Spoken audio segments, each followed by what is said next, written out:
Hello everyone, Assalamu alaikum. Welcome to Texte's another podcast. Today we have a very special guest with us. She is Kata from Hungary. She's gonna share her journey as well as she's gonna tell about that how she started this entrepreneurial journey and what she is doing nowadays. We are gonna also talk about her quarantine life, how she's spending her quarantine life, and what she suggests to others how they can make these just productive. First of all, before going for anything, Kata, thank you so much for taking out time for this podcast.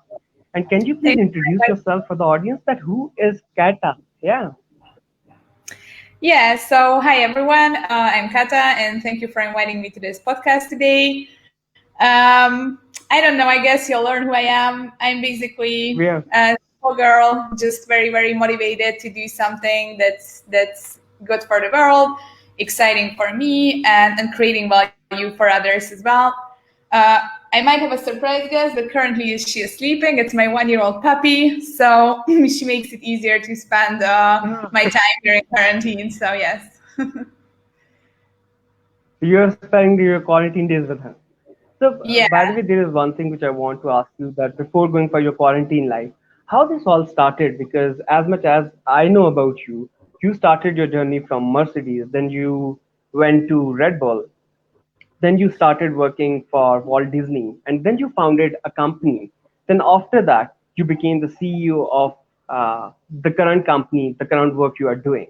So can you please go through your journey for the audience? So yeah, I think this is really inspirational. Can you please go through that? Yeah. So when I was 17 years old, I was really lost. I didn't know what I wanted to do in my life. Um, so I started business administration.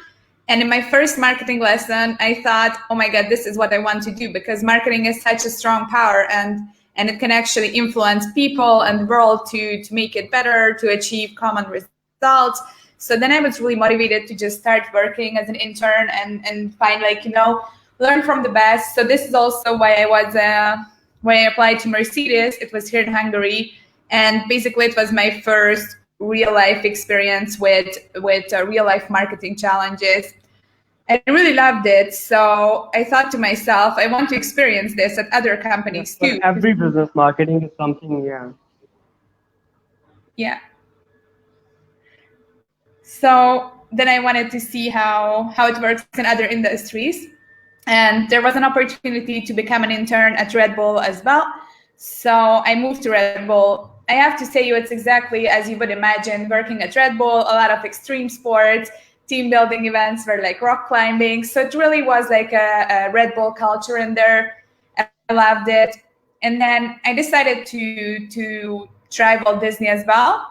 Same as Red Bull. It's exactly as you would imagine working for Walt Disney. A lot of like toys in the office and it was just a very different experience to see how as a child you watch a lot of Disney movies, but often you don't realize what kind of work goes into that those movies are made, they're actually promoted, that you have the chance to go into the movie theater and watch those movies. So it's a lot of like behind the scenes work, and it was really exciting just to experience it and become a part of the Walt Disney family. Are you still here? Yeah, I'm still here. So I'm Okay. really sorry. I think the voice was breaking, so I Okay. I'm now just it's keep pretty telling clear. Right myself. now we are at Walt Disney that you started. Yeah. Yeah. So it was really exciting to be a part of the whole Disney family, and to see how it works behind the scenes. So then I thought to myself, I think you worked with such a big companies. By the way, Kata, before going for the company you founded, definitely yeah, that's a very inspirational story. But you worked with so many large corporate companies. How was your experience with them? Like, can you share a little bit of your experience with all of them, maybe? yeah. So I think that with a multinational company, a lot of how you perceive it and what kind of experience it gives you is tied to the corporate culture. Like you really have to like the brand that you're working for. For example, if you don't like extreme sports, you're not gonna like working at Red Bull because all their life is about extreme sports. Or if you don't like Disney movies, I doubt that there is anyone who doesn't like Disney movies. But if you don't like it, it's going to be really hard to be part of a culture that adores Cinderella and or Star Wars. Um, so if you work for a multinational company, it's really about the team, because you're just one small piece in the whole company. And if you don't do your part, then the whole overall organization is not going to succeed. So it's really important that you see yourself as one little part of the company who needs to work really hard so the overall success can be achieved. So the So simple after all of this learning, yeah, you the learned a simple lot prior to starting going for your own business, prior to going for your own venture. By the way, when it comes to your own venture, what was the inspiration behind it and how you started that fintech company? Yeah, so I have 5 younger siblings, and even myself growing up, I'm not very good at handling money. I'm very good at handling companies' money, but if it comes to my own money, I'm not good at it. So I realized that there is a real gap in financial education throughout the world. So they don't teach you in class how do you do a household budget, or how do you save up for something, what is an interest rate. So this is why we came up with the idea to do a mobile application for children from up to 8 years to 18 years, so that we teach them the way they can handle money. And it's really it was a digital pocket money manager. So it was partly on personal experience. And on the other hand, of course, also we saw market niche there, because traditional banks just really don't care about educating the younger generation about money habits. So this is the story behind it. Wow, that's really great. By the way, you faced a problem and then yet you turned that problem into a business, and that's how it was. So, by the way, can you tell us like what happened to that company? Because now you are in the travel and tourism world. By the way, how you shifted from fintech to how you came from fintech to travel and tourism world, that will be another story. But Yeah, before going for that, can you yeah, tell us a little bit about that? What happened to that company? Have you of course. people took exit or what happened? Yeah. Yeah, so basically what happened is that I spent almost 2 years building the company, and we secured a bigger funding round, before I left the company.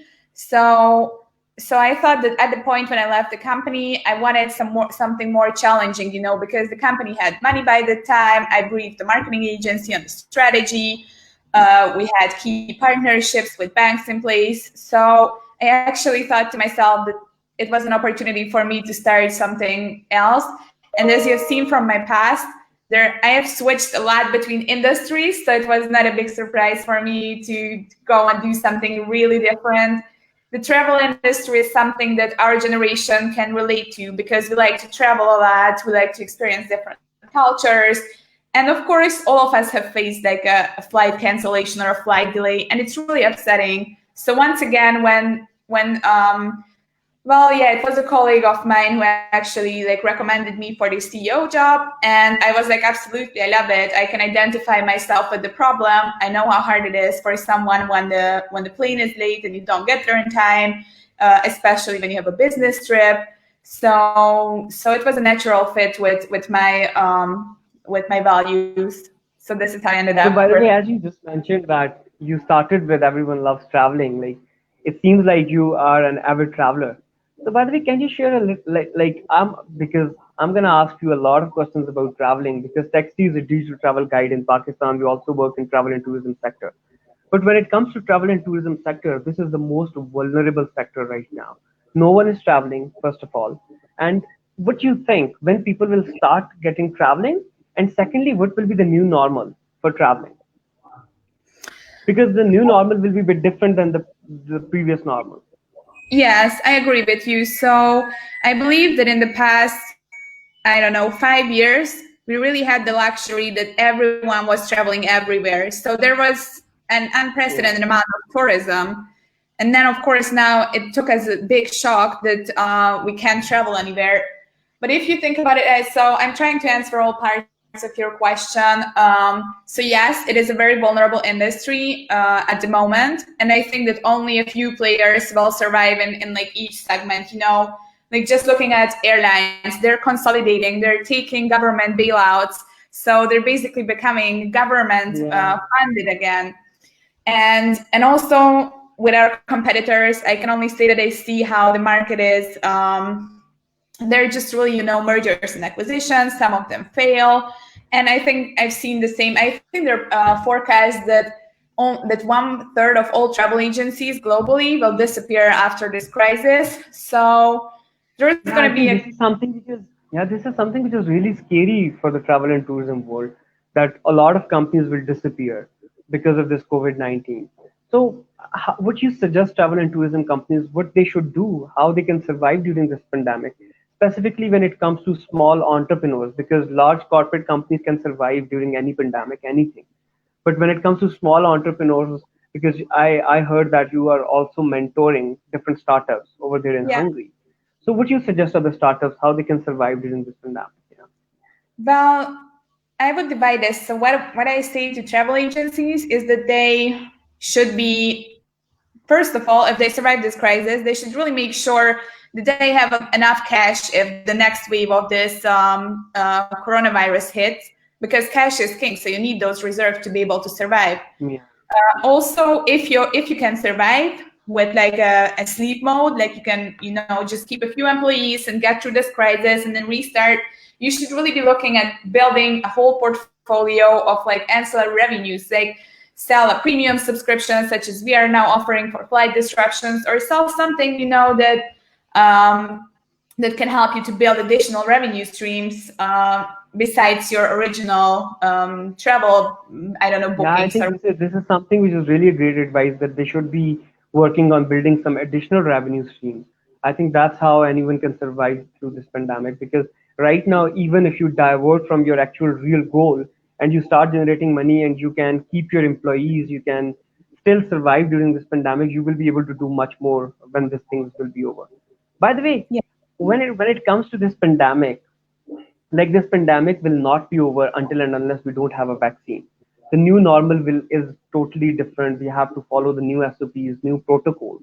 What will be the protocols according to you? What you think, being a travel and tourism, you are in travel and tourism world. So what you think, what will be the new protocols in travel and tourism industry? Well, I'm on the other side, I'm just helping passengers to get their claims back. But of course, I read a lot of news, and I know that the European Union as a whole has also like issued their official guideline on health issues. Of course, I've just looked through some of the airlines websites, and I know that some of them are doing like the face masks and yeah, so and like frequent hand washing, try to keep the social distancing. So I think I actually read that going to the grocery store is worse from a corona point of view as than to fly. So I think that flying is not the most vulnerable time when you can actually get the disease. It's the same that you have like that a lot more car accidents happen than actually plane crashes, and still you're more afraid to get on the plane. Yeah. I think it's kind of similar to that. Because once you're there, of course, at the airport, you have to keep the safe distance. You really need to just do your normal hygienic rituals, like washing your hands and stuff. But I don't think that like there are no one has been infected on a plane. So that's actual statistics, that there hasn't been any so like no one has gotten the disease actually on a plane. So I think that can give travelers peace of mind to restart traveling. So, by the way, there is a thing that when it comes to travel and tourism industry, all the governments, specifically when it comes to World Travel and Tourism Council, because they are the ones who are gonna define the international SOPs, and UNWTO, they both are responsible for that. According to them, they people think that it will be open in stages.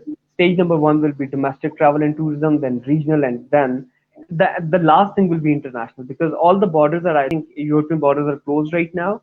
You people cannot travel between countries to country like normally you people do. Well, all the borders are closed for now. What's the situation no, over there for there are gradual reopening of borders. So I know that it depends of the member state, but I know that Hungary has opened to a few countries already, like neighboring countries, and I also know that Malta has opened already the borders. So yeah, so it's gradual. It's a gradual opening, but I think that probably by the end of summer we will see a higher, like, and of course, there are business travels, and also like some families are separated, like the children are studying in the US or in Asia. So I think that they will have to make like exceptions, and maybe it won't be the same frequency of flights as we had before the crisis, but I think that international travel will also slowly restart. And then I guess we will have to start or live with the virus together unless there is a vaccine, and just really make sure that we keep ourselves to the hygienic standards that that governments and authorities recommend. By the way, being a part of travel and tourism industry, what's your take on that? That there are a lot of people, there are a lot of conversation which is ongoing right now. That how the people are going to build the trust factor in traveler, like how the people are gonna feel safe prior to traveling. How people are going to do that? Because I think that will be the very difficult task, and world is already discussing this, that how this factor is gonna be built in travelers. So what's your take on that? How, being a private travel and tourism company, what role you people can play in that Yeah, I think to that educate people? our responsibility is to educate people, like give them a lot of content, give them educational videos, send them newsletters with like calming messages, send them actual statistics, probably give them discounts. So I believe that in the next few months, we will see a significant drop in the prices of like hotels and plane tickets. So you really need to get the enthusiasm for traveling back. And at the meantime, it's our responsibility to educate the consumers what's safe and what's not safe, and to make them sure that they have a peace of mind while traveling. Yeah, I think this is something which is really important for all the travel and tourism companies. By the way, the world is talking about COVID nowadays, and we all are in quarantine. We all are spending a quarantine life nowadays, and the things have been totally changed. The way we used to live, things are totally changed. We are physically distant. We cannot meet people. We cannot go to parties. We cannot step outside the way we used to. So, how you are spending your quarantine days, and how much it's different than your normal routine? Well, as a startupper or used to be startupper, it's not very different because I try to do home office all the time. It's just like, I think it's way more Wow, efficient. it means it's like normal for you. Like you're used Yeah, to it's with home normal. office. I watch Netflix in the evenings. I work throughout the day on Zoom. I communicate with a lot of people. Yeah, so I guess it had some, just really my mood was changed by this because, when you know that there are a lot of moms who are actually working moms and the schools are closed, and you know that your colleagues have a lot on their shoulders with educating their children at home and at the same time having to deliver in their jobs as well. I think that kind of put a pressure on me too, to just really try to help them to ease this burden and to be very, very flexible with working hours and work schedules. So I can see the struggle with people who actually have families and who are closed in with their families. I'm lucky, or not lucky. I guess I'm lucky that I live, on my own, and I don't have children yet to take care of. So for me, it wasn't really different from my lifestyle before, just working and yeah. So, but don't you miss parties, and don't you miss stepping outside with people, going into conferences and all that? Yeah, actually in Because meeting Hungary, in person, I think meeting in person is something different. Like it's little different than having a Zoom call or something like that. But I think the world has changed. We all have adopted that the future is virtual, and we all have to use the technology. And yeah. yeah, I completely agree with you. And I'm lucky to say that in Hungary, we're finally at the point where we are allowed to go outside. And I think it's the first weekend that I will meet my friends in a long time, and actually go somewhere and not just have like an online house party. So I'm really excited about that too. Yeah, you really need the energy, and it's way better energy if you're together with people. It's easier to Yeah. motivate people. Yeah, it's easier to So communicate. by the So way, there is a thing that people are feeling depressed because of this COVID-19 thing. And would you suggest others that how they can make their days productive? The people who are not entrepreneurs, mostly those people who are students right now. First of all, let's start with the students. Would you suggest them that yeah. how they can make these days productive? Well, honestly, so I'm not a student anymore, but still I went on to, I think it was Udemy, and found a project management professional course.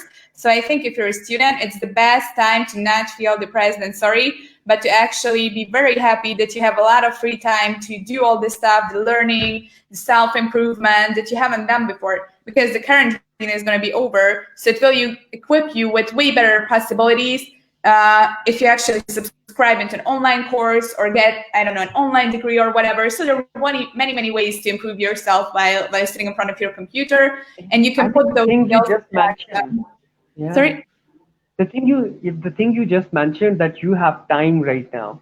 You can reflect on your mistakes, you can learn more, and you can become a better person. Yeah, Yeah. and you can get ready for the future. I think this is the time to make yourself get ready for the future.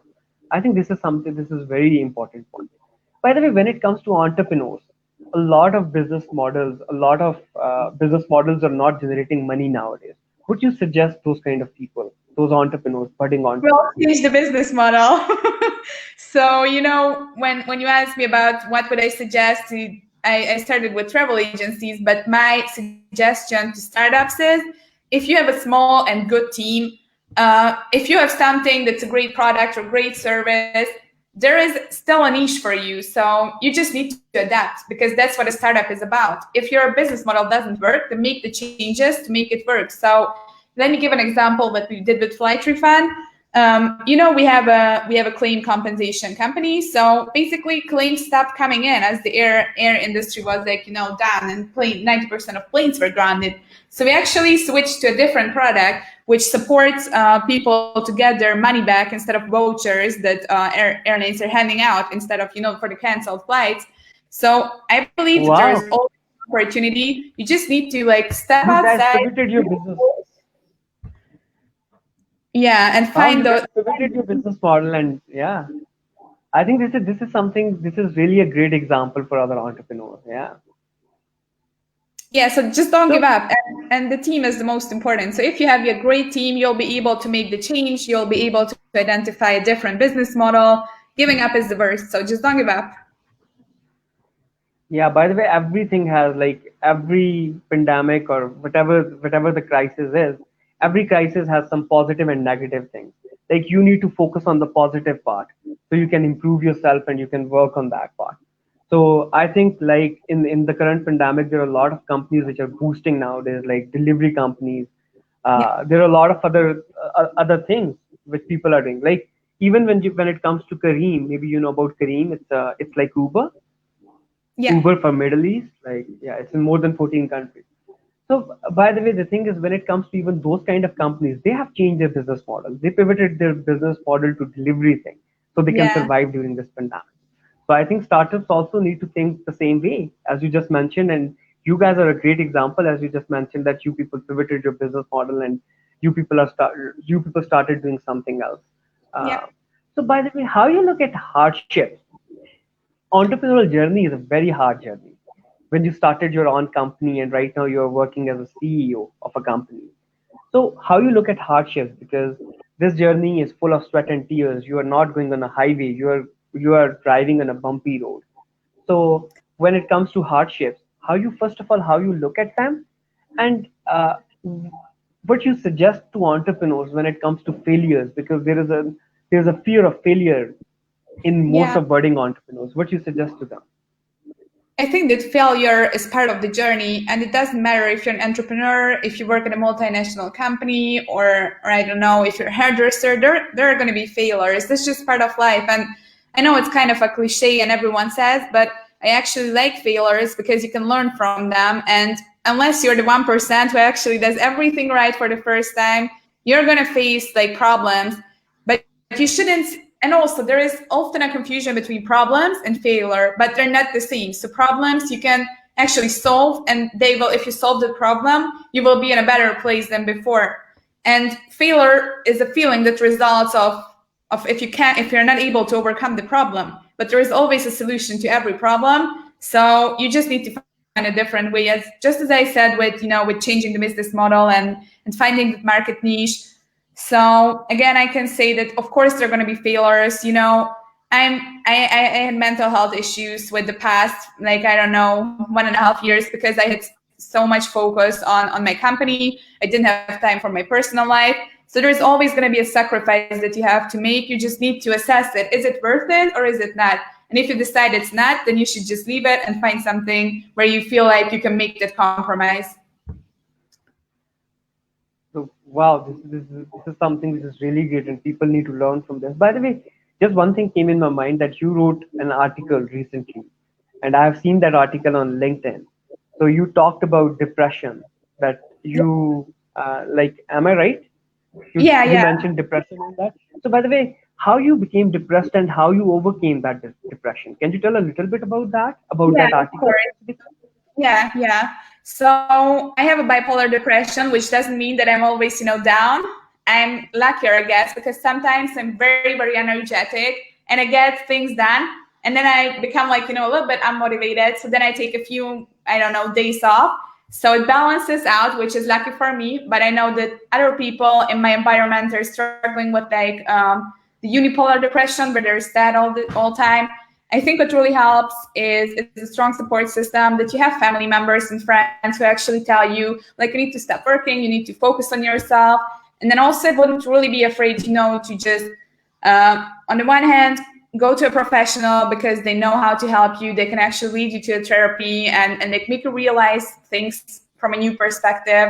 And then also to just chill out. Like, seriously, you need to meditate, you need to like do some sport, you need to take a weekend off. So that's like, relaxing is really, really important. Yeah. Yeah, I think you mentioned a lot of points even in that article. By the way, you were the list maker. You made up to Forbes 30 under 30. You were among that list. So by the way, when it comes to that list, what was that in your dream, or how that happened? How you Yeah. became part of that list? Yeah, Yeah, I've been because watching that's something, this. because being in that list is a dream for every entrepreneur, every budding entrepreneur. You were the lucky one. So how that happened? Well, so first of all, to not make myself like, it was only the Hungarian list, so not the global list, but it's still a big honor. So I'm really grateful that they chose me. Um, Well, yeah, of course, I've been watching the list, as an entrepreneur and a motivated young person. Forbes is like one of my favorite like portals and magazines, so I always watch them. And then, I really started to work towards that goal, because I knew that they would choose people on the list who are trying to make a social impact, who have a diverse background, who really care about the community, and to have a great entrepreneurial journey, and can go through with their ideas, and not just dream big, but actually try to make that happen. So I was recommended for the list, and I was really, really happy when I received an email that I was chosen on the list. I couldn't even believe it. So I was like, I showed it to my friends, like, is this real or am I just reading something? And then they said it's real. So then I was like, oh, okay. But yeah. Yeah, I think that's like a dream for every entrepreneur, and I can understand that what kind of feeling that was. So by the way, what is your lifetime advice for entrepreneurs? That's a hard one, but I would say the most important thing is to have fun. Like, I see so many entrepreneurs who are really just focusing on getting there, but it's not always the end result that matters. The journey itself has to be really exciting and nice, because otherwise you won't get through with it. You really need to enjoy the journey as well. And just be patient with yourself, with your business, because sometimes you don't even see how far you have come, and you just see the things that you miss, but you really need to enjoy the journey and appreciate what you've already achieved. So yeah. I think this is something which is very important, that you also have to enjoy the journey rather than just focusing on the end result, because in that case there is a chance that you will go into depression. So Yeah. you will be fed up with your journey very soon, and you will not be able to make it to your dreams, turn your dreams into reality. By the way, one last thing which a lot of entrepreneurs ask, specifically when it comes to budding entrepreneurs, how to build good teams, how to find a good co-founder. So how that works?